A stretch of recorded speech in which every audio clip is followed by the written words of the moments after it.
Hello and welcome to the video where we will be covering FXLs and templates in TBC. If you're unfamiliar with TBC, I recommend going back and looking at our Introduction to TBC video where we look at what Trimble Business Center is and how it fits within the Trimble workflow. We also look at what modules are available for TBC as well as some basic getting started guides for the user interface. In this video, we're going to continue on from that and look at getting started in TBC with regards to some of the options, preferences, and tools that are available. We're going to look at FXLs in terms of creating them from scratch, as well as importing and editing existing ones, and how they are handled in TBC as well as the field. We're also going to take a look at templates as well as creating them. My name is Ross McAtamney. I'm part of the technical software team at UPG, and I'm based in Melbourne, Australia. So let's get started in TBC. The first thing I would look for is opening up the Options tab, which can be accessed through the Quick Start toolbar along the top of your TBC window. The Options is a little page icon that you can see, and that will open this window that you can see on the right-hand side.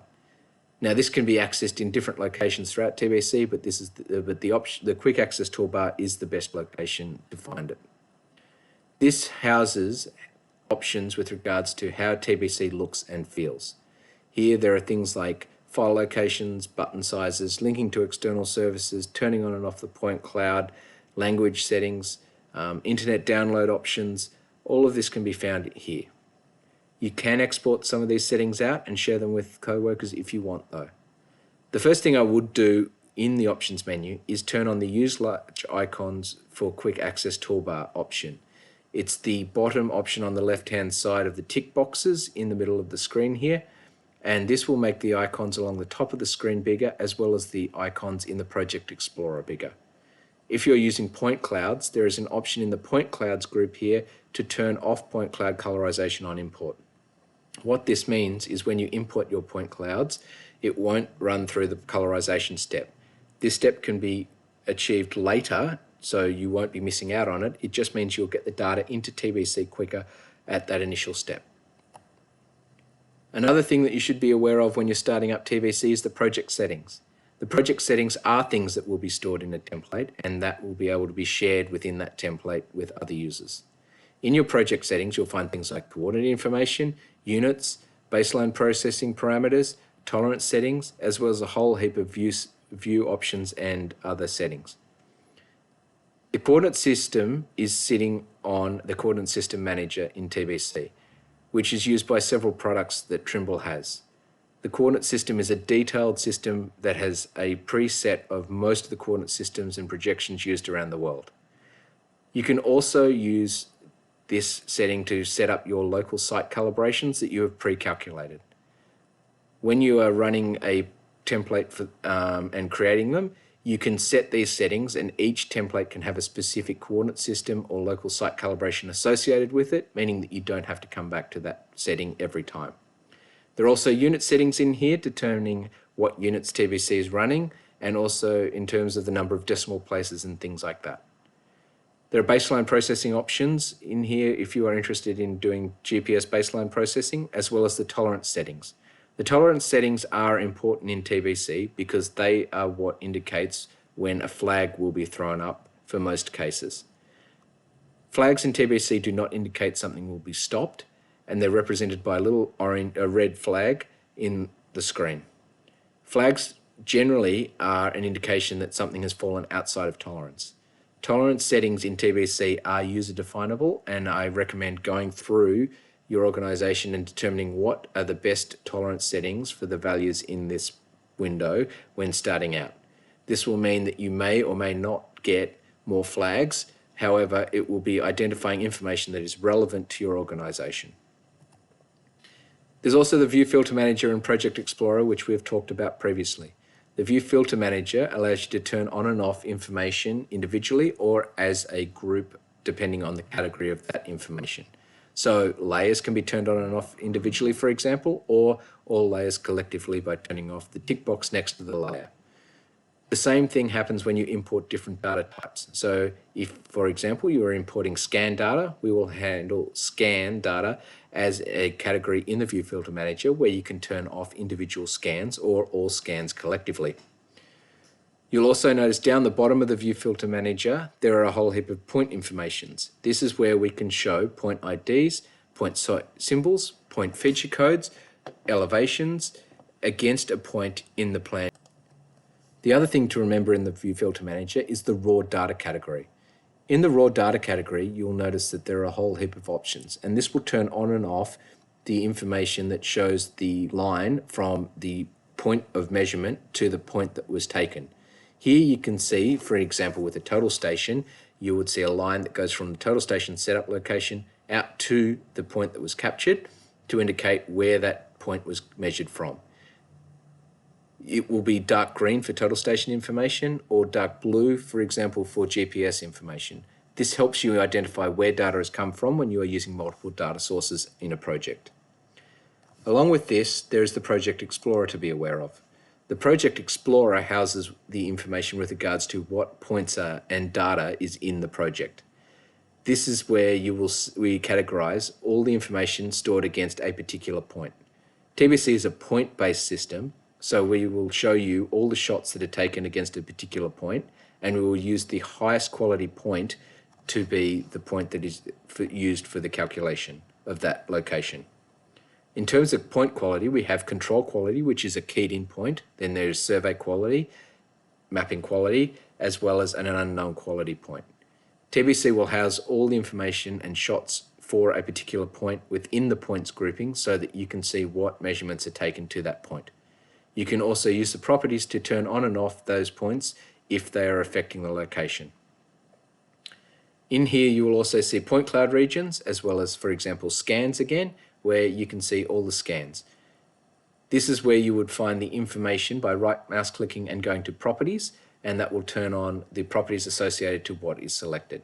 As you build up information in TBC, the Project Explorer will add information. So surfaces will be added in here, COGO will be added in here, any line work generated, those sorts of things will be stored within the Project Explorer so that you have information with regards to what is going on in your project. Down the bottom, you will also see imported files, where we will list all the imported files into that project so that you can identify what has come into the project and what is being calculated in the job. We also have the Layer Manager. The Layer Manager is on the left-hand side of the CAD toolbar. In here, it's pretty much the same as other packages such as Autodesk, Bentley, 12D, where we show all the layer names and then we show the colors or the line style or the line weighting. These are the defaults that are used for this particular layer. You can overwrite the default when you put information into the layer via an FXL or if you create it using CAD data. However, if it's selected by default, it will just use what is set in the Layer Manager.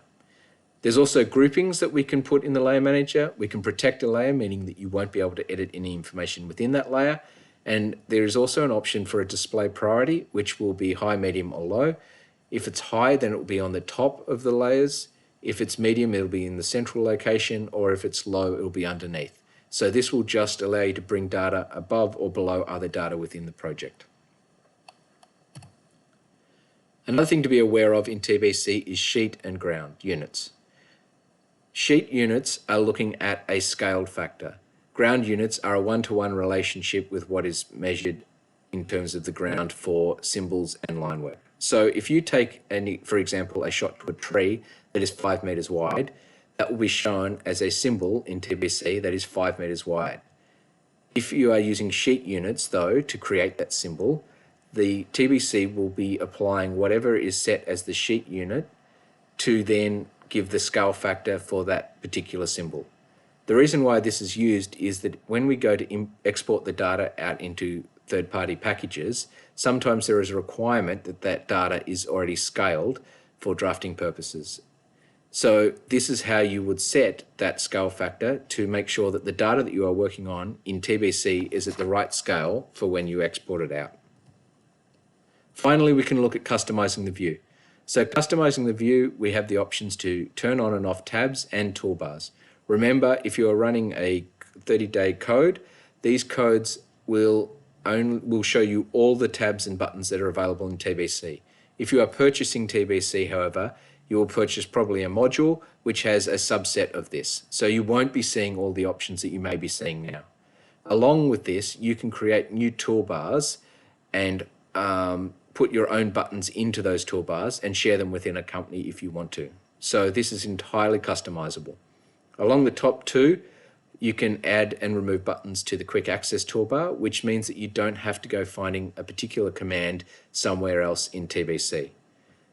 Just remember though, I would not delete buttons from a toolbar or delete toolbar tabs. I would simply hide them, because if you need to go back to those buttons or tabs, then it will be easier to unhide it than to go and find the command and re-add it. The other thing to note in doing this is that you can add buttons to existing tabs if you want to. So the whole system is completely customizable. Let's look at FXLs and TBC. So when it comes to FXLs, the FXL is what tells TBC to do with a feature code when it's come in from the field. The FXL file is the same file that's handled in the office as is on the controller. There is no special controller type file. The controller will just use a subset of the information that is in that FXL file. When it's looking at FXLs, traditionally we used to edit the FXLs through the FXL Feature Definition Manager, which was a clunky bit of software and annoying to use. Now you can just do FXL editing in TBC, which is quite easy to do and streamlined, and you start to use commands and functions that you are familiar with. It also allows you better access to tying information together within TBC, so you can see a cause and effect. The FXL is designed to give the feature code listing to what's going on out in the field and give a basic indication of what lines are tied together, but in TBC to do that auto drafting process. With an FXL that is well defined, you are looking to try and get to 80 to 90% of a drafting process done, so that you are only doing minor tweaks and edits down the track. You can over-constrain an FXL though and cause more work, which I will go through later, but a well-defined FXL will mean that you are making your office work significantly faster than traditional methods. When it comes to creating an FXL, you can either create one from scratch or import one into TBC by simply dragging and dropping an existing FXL into the plan view. There are existing FXLs floating around for feature sets for, say, particular road authorities that you may be able to access as well and import and use as a starting point. When you are using the Survey tab of TBC, you can create a new feature code library, which is just a blank FXL, and you can go through and edit every individual command as you want. However, in TBC 5.2, there was the option added to export out an FXL to a CSV, which allows you to edit the FXL information in a CSV file in, say, Excel, for example, and you can block edit FXL information and then bring that CSV back in to make the process of creating an FXL easier. You will still have to tweak the data once it comes back in. However, most of your parameters will be predefined, and you may have a better way of visualizing the data using the CSV output and input method. So when we're looking at TBC, there are a couple of things to remember. A feature command is defined as a feature code in TBC. This can be an alpha code or a numeric code. There is no set limit in regards to which one you have to use. Stringing is handled by a function that is no space at the end of the feature code. So for example, a backer curb in alpha land would be BCK. If you want to do a string of 1, it would be BCK 1 or O1, for example, and then you would go to O2 to create a new string. Stringing is a fairly standard process that is used, but just remember when you're out in the field, the base command will be strung to everything with regards to that base command. So if you do that BCK command and you take up a whole heap of shots with BCK, all the BCKs will be strung together too. You cannot automatically just identify a point as a line command that has a line command associated with it. If you want to do that, you would need to use a control code.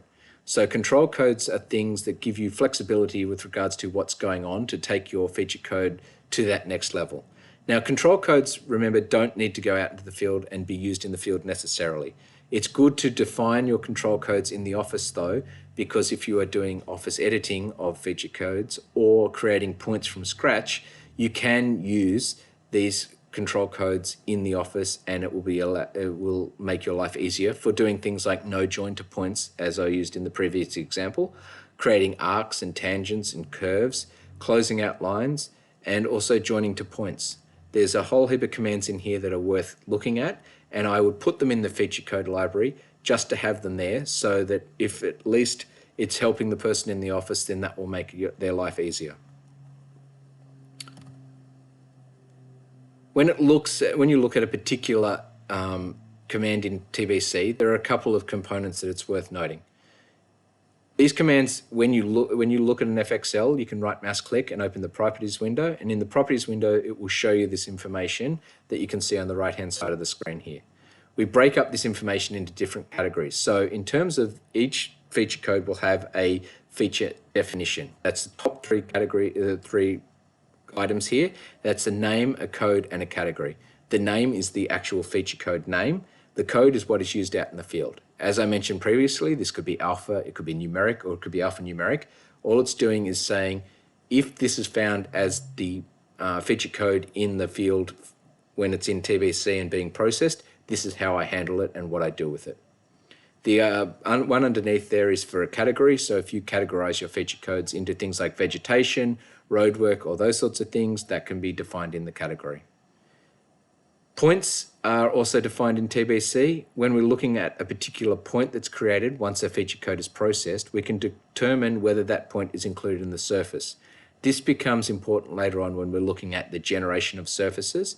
If a point is included in the surface, then any line work that is created from that point, if it's a line feature code, will be included in the surface as a break line.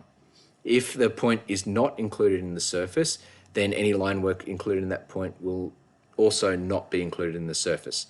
So the difference here would be if you have a line feature where you are looking at the bottom of a pit, you don't want the point at the bottom of a pit to be included in your surface, so you would say no. If those pits are being strung together, then you don't want that line work to be having any impact on the surface either, so that line work will not be included as well. So I would say for things that you don't want to include in the surface, you would say no at the FXL level. Anything that you do want to include in the surface, like the back of curve example, I would include in the surface because that will have an impact on how that surface is generated down the track. For points, you can also define the point label style, which will refer to a drafting text style that you can predefine. I wouldn't necessarily put point label styles on all the information. I would be very particular about what points you put labels onto automatically. I will cover this a little bit later in this session. Finally, for the points, you can put them on a specific layer once they've been processed. This means that you would shift the data from the layer onto a layer where those points will be housed. Now, for a lot of surveyors, they go onto layer 0 because you have the point information and you process what you need out of that already. However, some people like to have that point information put on specific layers, and you can do that here. Then you have the style. In this particular example, we're looking at the style for a line style. This will determine what layer that line style is, what color it is. So in this case, by layer, it is going to be according to whatever layer 0 has determined for its color. It's saying that it wants a solid line and the line scale to be at 1. If it was by layer, we would be using whatever layer 0 is determining, but we are overriding that in this example. The field line style is what is going to be shown on the access controller when the line is drawn. This will allow you to be a little bit flexible in terms of what is representing that line out in the field. This isn't a expansive set of commands or types. It just gives you a little bit of flexibility to change things up to highlight different types of lines if you need it.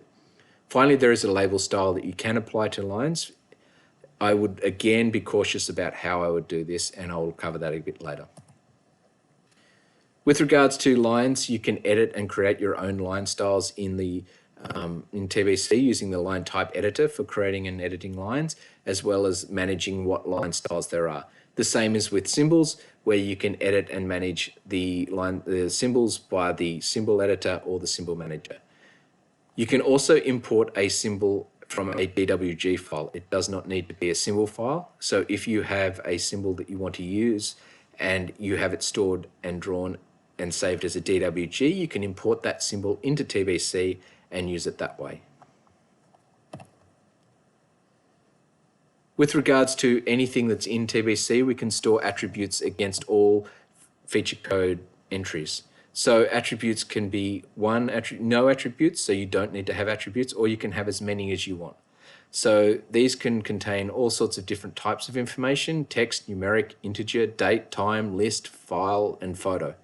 Any of this information could be stored in TBC. This will also give you an attribute field out in the field to fill out. You do have the option in TBC to specify whether that attribute field is required or whether it's optional out in the field. If it's required, so in the example on the left here for the spread of the tree, it will mean that you cannot move to the next point until a spread value has been put into that field. If it's optional, it can be left blank and you can just move on. The other thing you can do with attributes is you can tie an attribute to a scale factor for a symbol. So when you import a symbol against a point in TBC, for example, so the tree on the right-hand side here, we have created a spread symbol, and then we've tied this scale to the spread attribute field. This is done in the drop-down list and can be quite easy to manage. It's worth looking into this if you're interested, and please reach out and contact us if you want more information on this process. Another thing you can do in TBC is add double symbology. We can put multiple symbols against a point that's measured. This can be useful for doing things like trees, where you can have the trunk width and the spread against a point that is identifying that particular tree. This will give you two symbols, and both those symbols are independently scaled from one another. However, they are still put over that central point to give you a more complete representation of what's going on out in the field. When we're looking at particular feature code types, there are a couple to be aware of. There is a point feature, which is a base point. All we are doing here is taking the point and giving it some form of symbol, or you don't need to give it a symbol at all, and it will just be retained as a single point entity. In here, you would specify your attributes and the symbol types and how those symbols are scaled. This will call the symbols that are in the symbol listing within TBC. Another main basic type is the line feature. A line is a fairly standard feature, and it looks at what stringing is done in TBC. With line features, you can do things like offsets, where you can create parallel lines to the ones that are being picked up, and this will create an offset. An example of this would be something like a railway track, where you go along and you pick up one track and it will create a line at the gauge width as a parallel entity in TBC. This will mean that you don't need to pick up two lines if you're confident that both lines are absolutely parallel. Another example, although it's a poor example, would be to do all the line work with regards to the back of a curb. As we know that all curb work isn't unified, it is dangerous to do that approach, but that would be an example where you are just picking up, say, the edge of bitumen, and then all the line work associated with the definition of a curb is drawn backwards from there. There's also polygon features. Polygon features are similar to line features, however, we just close out the line and we give it a fill color. This could be used for a lake. For example, you've gone around the edge of a lake and you want to show the lake with a fill color and defined as a polygon. That would be picked up this way. The way this works is after you've picked up 2 points, the third point will be used to close out the polygon back to the start point. Finally, there are block features. There are a couple of intricacies involved with block features. They are similar to a symbol, however, they are not scalable via attributes at this stage. So with block features, they are a symbol, however, they are defined as a 1, 2, or 3 point pickup. With regards to block features, it's worth noting that you need to, for 1, 2, or 3 point pickups, you need to be aware of what's going on and how that feature is defined. So for a tree, for example, you could pick it up as a 1 point pickup. That will put the point at a 1-to-1 representation of what that symbol size is. So a 1 meter tree will always be a 1 meter tree. There is no way to scale that tree in a 1 point pickup. When there is a 2 point pickup, you can add that scale factor to that tree. where the first point will be the shot for the center of the tree and the second point will be applied to the scale for the outside of the tree symbol. This will scale the block to represent what is being picked up in the field. 3-point definition could be something like a park bench, where you have multiple park bench types in a location. However, you want to show the same symbol for all those park bench types. Also within a 3-point symbol, a 3-point pickup, it will be scale, rotation, and that is what it will be, scale and rotation, sorry. So just be aware that for blocks, there are different ways of picking up the data.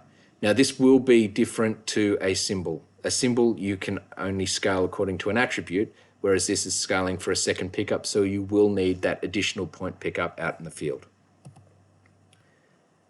Automated labels in TBC can be done, but as you can see in this screenshot on the right, it can become very messy very quickly. If you start to put text on every single point and line that's in TBC, then you will have to probably edit all the overlap that is resulting from that.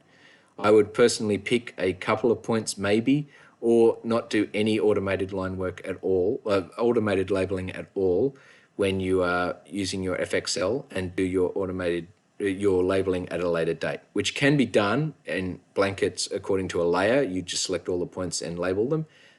It's just at this automated FXL stage, you do not have that control that you probably would want to have.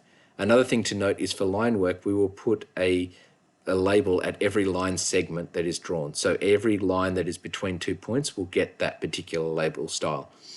You may or may not want this in your project, so just be aware of using it, and I would use it cautiously. When it comes to managing an FXL, a poorly defined FXL will cause problems down the track, whether this is underdefined points or overdefined points where you are starting to, say, do something like putting too many labels in your FXL. Once it's been created, I would work as a company to create the best FXL you can in terms of a listing, and then store that in a version. Make sure that the controller has the same FXL as is being used in the office. Now, the reason for this is that it will just keep a continuity in place. TBC will tell you if there are points that have been picked up out in the field that it doesn't know what to do with. You do get that flexibility in the report when it's processing the feature codes. It is just worth being aware that it's good to have one single FXL that everybody is working off. Once you've created that FXL, it's also worth noting that you should just have one person maintaining and updating that. So that way you are ensuring that only one person is responsible for it and they know completely what is going on, and only updates that are sent out are necessary. You can export an FXL once it's been created, so that can be done by right mouse clicking on the FXL and going to export. Or you can do it through the GIS tab, export tab, and you can find the feature definition there to export out to. Now, you can do whatever you want with regards to this. However, I would recommend versioning every export so that you know what the current version is and what's up to date. When you create an FXL from scratch, it's a good time to have a look at what codes you are using within your company and how those codes are being used and maintained in TBC. It is a good chance for you to address whether you want to shift from alpha to numeric, or whether you're happy where you're going, to add codes, to remove codes, to look at what's going on at a greater level. This is a good time to do that. So when we've created our FXL, we now have our working environment and we want to look at creating templates in TBC. A template in TBC is essentially the same as a template in Autodesk, 12D, other packages. It is a blank working environment that you can start with that has a populated set of parameters so that you don't have to go and repopulate that information every time you go into TBC. A good example of this would be a template where you store your information with regards to GDA 94 and GDA 2020 would be another template, but you would have the same tolerance information in between, so that company-wide you are still maintaining your tolerance levels, but you have a different template for the projection that you are currently working in. Templates will not be saved over, so when you create a template or you go save as template and you reference that template for a new project, what will happen is that when you close that project or you click save, it will save a new file. It won't save over the template. So a template is always stored as a blank working environment. You can have multiple templates in TBC. To get to your templates, you can either go to New in the File menu, and that will list all the templates that are available. However, there is also an option which is Default. That default tick, it signifies what template the Create New Project button that is in the Quick Access toolbar uses. If you want to use a default template and you're constantly working in the same template, then I would make that the default. And then that means you just need to click the Create New Project in the Quick Access toolbar. It's indicated by a page and a little blue cross in the top left corner of it. And that will allow you to quickly start into TBC using your template. Templates can be stored locally or on network drives. So you don't need to create a template and share that template manually between all of your users. You can share it on a network drive and store it there. Again, like the FXL, I would store templates, manage templates by one single person. I wouldn't have multiple people managing a template because things can get out of hand and messy very quickly if that's what happens.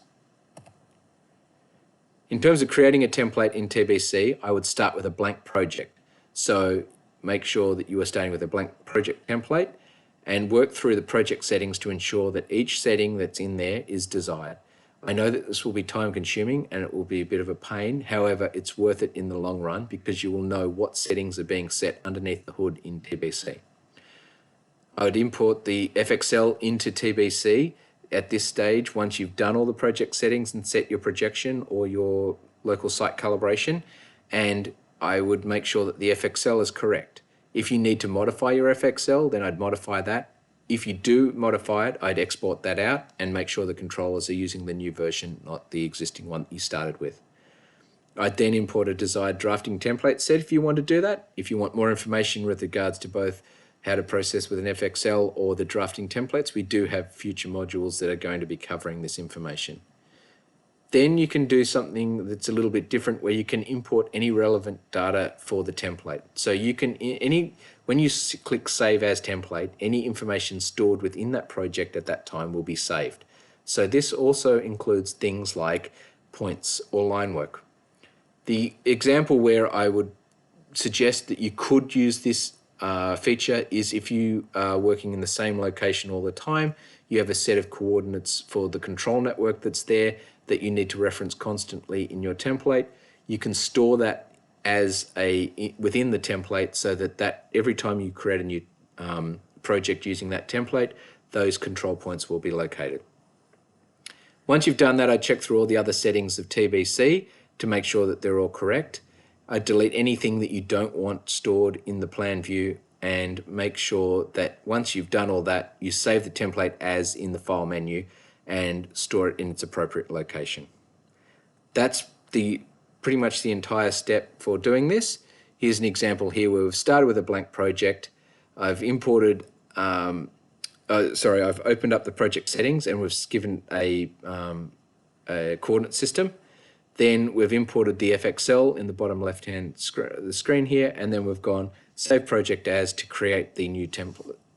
Save Project As Template, and we're creating a new template. In that Save As Template option that's in the File menu, you can also specify the default, the new template to be the default if you want to. So you do have that flexibility there as well. And that pretty much covers FXLs and templates. If you would like more information with regards to either of these parameters, please reach out to us. We're more than happy to help out how we can and give you more information. We can assist you with giving you some entry level or base templates and FXLs to start working with if that's what you need. We can also look to create more detailed templates if you would like some assistance with that as well. If you have any questions, please reach out to us. Thank you for watching, and we look forward to seeing you in future sessions. Thank you.